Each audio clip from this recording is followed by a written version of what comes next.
Okay, I'm not used to Windows 7, but I do have about 10 pounds of potatoes, and I've got a 5-pound bag. You know how to get 10 pounds of potatoes in a 5-pound bag? You mash them. So I'm going to try and mash them and see if we can't get this moving along pretty quickly. I do work out of the Southwest region. My bio didn't get in the program, but that's okay. You don't need to know who I am. I always like to start out with an outline. We're going to talk about definitions of gathering in Part 192, our current regulations, specifically onshore pipelines, some of the issues, possible rulemaking, and of course, if we have time, questions. If we don't have time, catch me off mic later on, and I'll be happy to try and answer any questions you may have. First definition is a gathering line. Transports gas from a current production facility to a transmission line or a main. Pretty straightforward. Expand on it a little bit, and again, I'm moving quickly. This is part of the mashing process.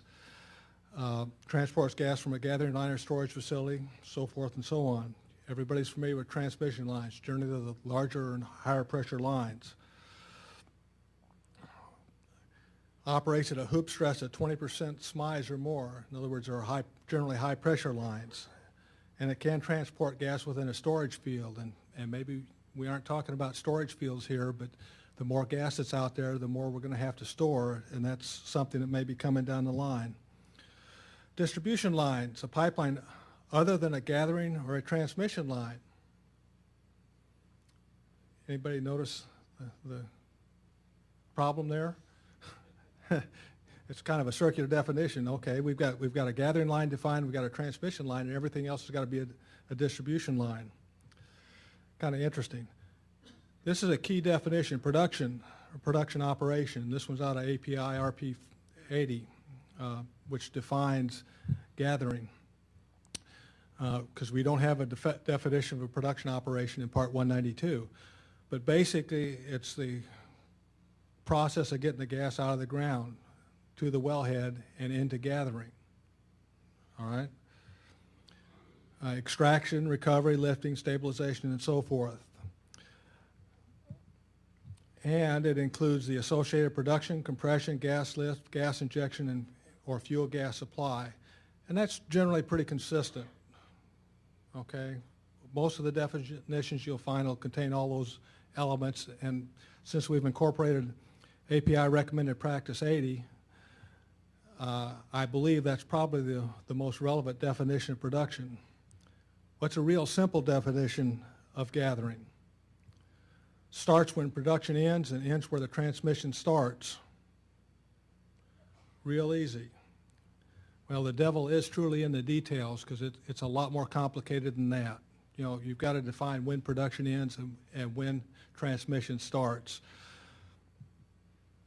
So back in March of 2006, we put out a final rule on onshore gas gathering. There's a young lady in the audience that had a lot to do with making that happen. We talked and studied and worked and really, really tried to get it right when we came out with these rules in 2006. And for the most part, they did work, okay? However, we recently changed it a little bit. Our current regulations define a couple of different types of lines. And again, RP80 is fine, and anybody that wants information out of RP80, I'll be more than happy to provide them whatever sections they want. You can view it online. It does not cost to view it online. You just can't print it out. Type A, regulated onshore gas gathering lines. These are the higher pressure lines, 20% SMIs. Where have you heard that before? That's the same as transmission lines. Or if they're plastic, and there's a lot of non-metallic line out there, anything that operates at 125 pounds per square inch in a class 2, 3, or 4 location. And we'll talk a little bit more about that. So the type A lines are subject to all the requirements for transmission lines. So they are fully regulated, except for the accommodation of smart pigs and new and replaced lines and the gas integrity management requirements. All the other regulations apply to gathering lines just like transmission lines. Operators are permitted to use an alternative process for complying with the operator qualification requirements, meaning that the people that work on these things have to be trained in the tasks they're performing if it affects the integrity of the line. Type B regulated onshore gas lines, okay? Lower pressure lines, less than 20% SMIs. Lower pressure plastic, 125 pounds per square inch or less, okay? In a Class 2 location, and I see people taking notes. Carl has promised that these slides will be available on the website. If not, my contact information will be on the last slide, so you can write down my email address and email me and I'll get you a copy. But it's in a Class 2 location as determined under one of 3 formulas, or in a Class 3 or 4 location. And again, we're going to talk about that in a minute. Now, a lot of these Type B lines were in place well before 2006, okay? And so we have a grandfather clause.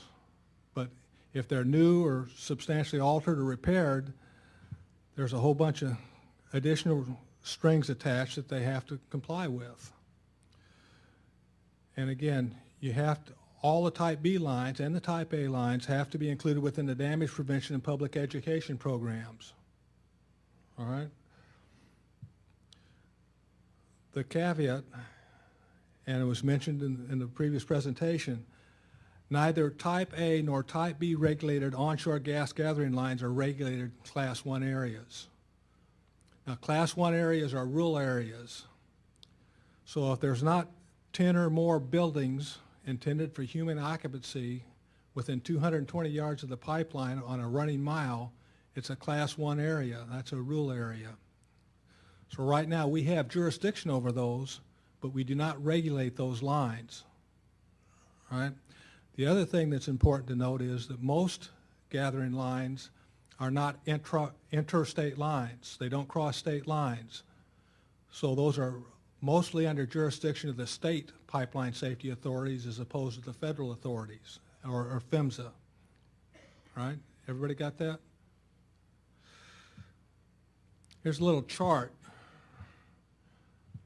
If you're looking at a gas pipeline, you can start at the beginning and go through all these different steps and figure out how the pipeline's regulated, if it's regulated. And again, it's a handy little reference tool. It's not meant to take the place of the actual regulations. So you have to look at the actual regulations and follow the process through, make sure it's all correctly interpreted. But that's how you can determine how we regulate lines. At the federal level, we do not regulate the location of gathering lines.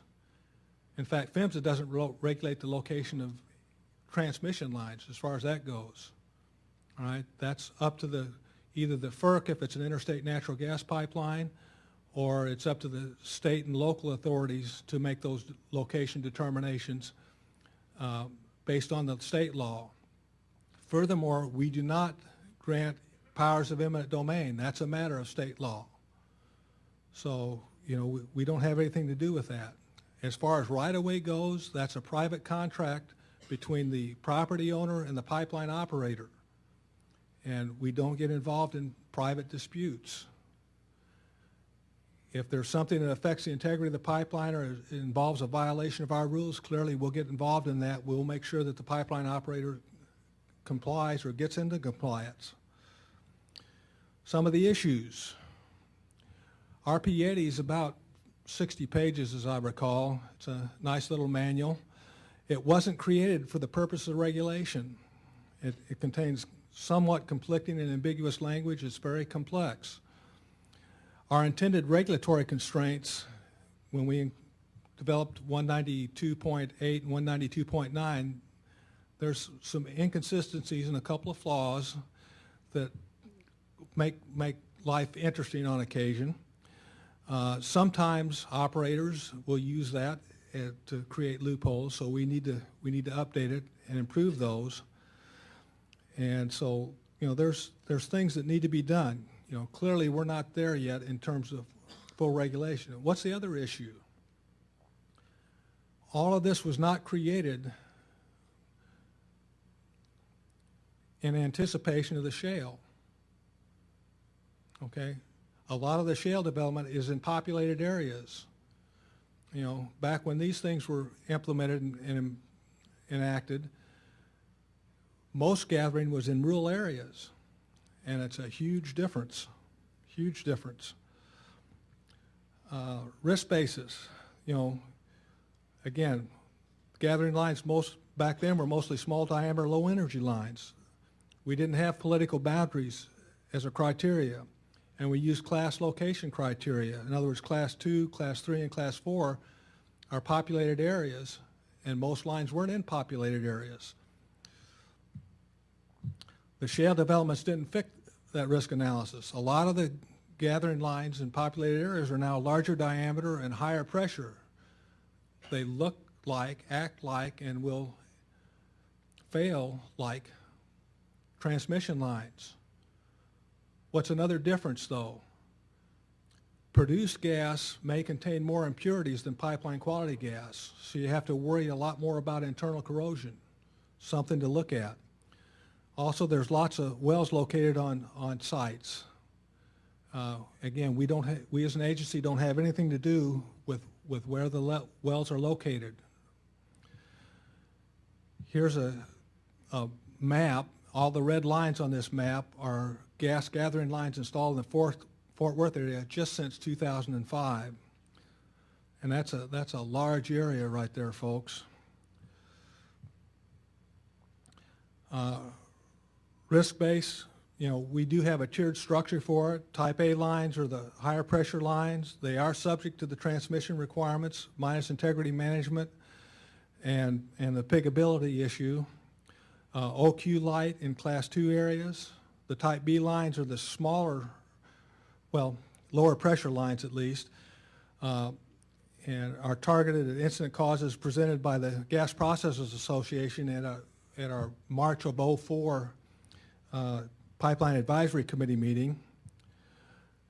Again, the miles of regulated versus non-regulated are changing, and the numbers of operators are changing, and they're increasing all the time. So it means we need to do some more things. Randy Nepper is Vice President of the National NAPSR organization, National Association of Pipeline Safety Representatives, and they came up with a bunch of resolutions, things that need to be changed with respect to gathering, expanded reporting requirements, leak survey requirements, regulation in class 1 areas, you know, those kinds of things.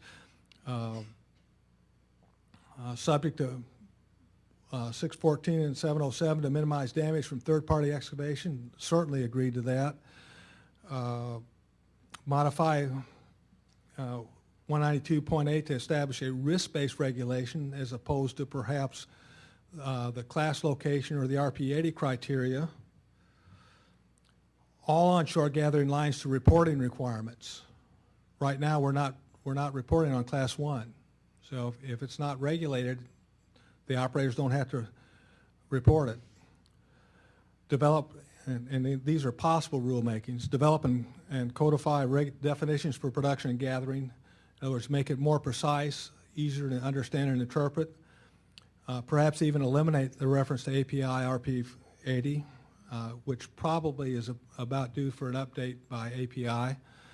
And to address editorial issues regarding the end of gathering in Part 192.9, add leak survey requirements to the Type B lines, and of course to require operator qualification for the construction of all the lines. Now, there's one other thing that needs to be added here, and that is that we do have an open notice, advance notice of proposed rulemaking for gas pipelines, and it does include a lot of issues related to gas gathering. That public comment period is open until December the 2nd, and there is at least one petition to keep it open for an additional 90 days. So this is your opportunity to tell us as an agency what you think needs to be changed and why.